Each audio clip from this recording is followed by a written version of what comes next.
Hunter Adams, you've been accused of practicing medicine without a license. It's a very grave charge, son. Are you aware that it's unlawful to practice medicine without a medical license? Yes, sir, I am. Are you aware that running a medical clinic without the proper licensing can place both you and the public in a great deal of danger? Is a home a clinic, sir?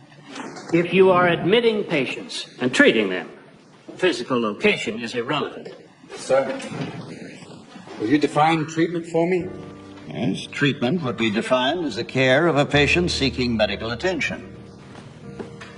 Have you been treating patients, Mr. Adams?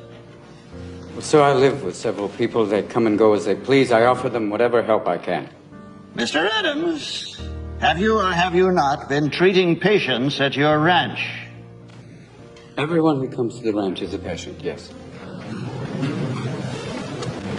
And every person who comes to the ranch is also a doctor. Every person who comes to the ranch is in need of some form of physical or mental help. They're patients. But also every person who comes to the ranch is in charge of taking care of someone else. Whether it's cooking for them, cleaning them, or even a simple task as listening. That makes them doctors. I use that term broadly, gentlemen, but is not a doctor someone who helps someone else?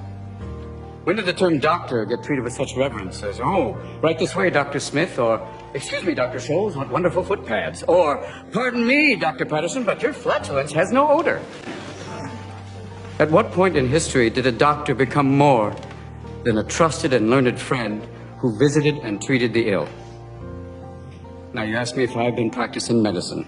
Well, if this means opening your door to those in need, those in pain, caring for them, listening to them, applying a cold cloth until a fever breaks.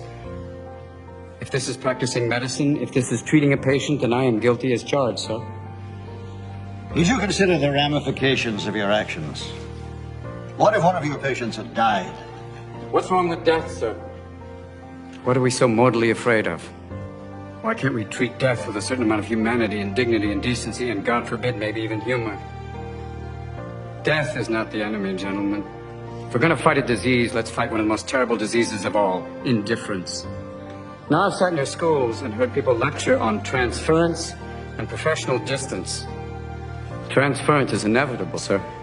Every human being has an impact on another. Why don't we want that in a patient-doctor relationship?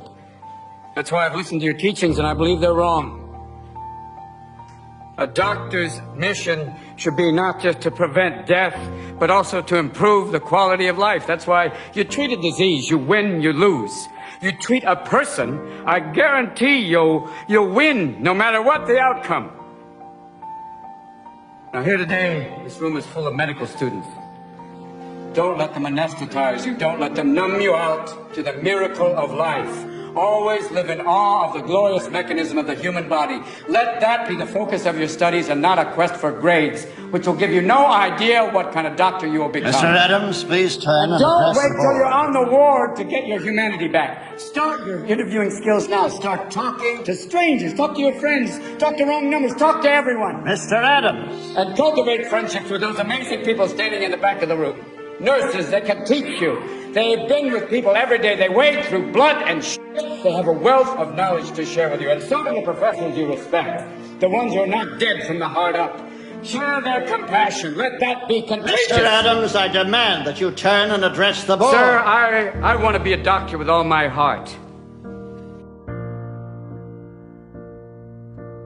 I wanted to become a doctor so I could serve others. And because of that, I've lost everything. But I've also gained everything. I've shared the lives of patients and staff members at the hospital. I've laughed with them. I've cried with them. This is what I want to do with my life. And as God is my witness, no matter what your decision today, sir, I will still become the best damn doctor the world has ever seen. Now, you have the ability to prevent me from graduating. You can keep me from getting the title and the white coat. But you can't control my spirit, gentlemen. You can't keep me from learning. You can't keep me from studying. So you have a choice. You could have me as a professional colleague, passionate, or you can have me as an outspoken outsider, still adamant. Either way, I'll probably still be viewed as a thorn. But I promise you one thing. I am a thorn that will not go away. We will adjourn briefly. Hunter Adams.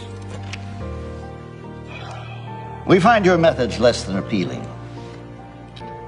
Your appearance and your demeanor do not reflect what we believe is necessary to earn a patient's trust and respect. You openly accuse us of adhering to time-honored practices that for years have been the backbone of the entire medical institution. However, we find no fault in your attempts to improve the quality of life around you. We find no fault in your desire to expand upon existing medical practices and theories. We applaud your love of the patient. Your grades are among the highest in your class, and therefore we find no merit in the decision to block your graduation from medical school. Now, along with your crass and disdainful behavior, you carry with you a flame, which one could only hope would spread through the medical profession like a brush fire. And, Dean Walcott, in the future, I think matters like this could best be solved if you yourself would practice a little excessive happiness.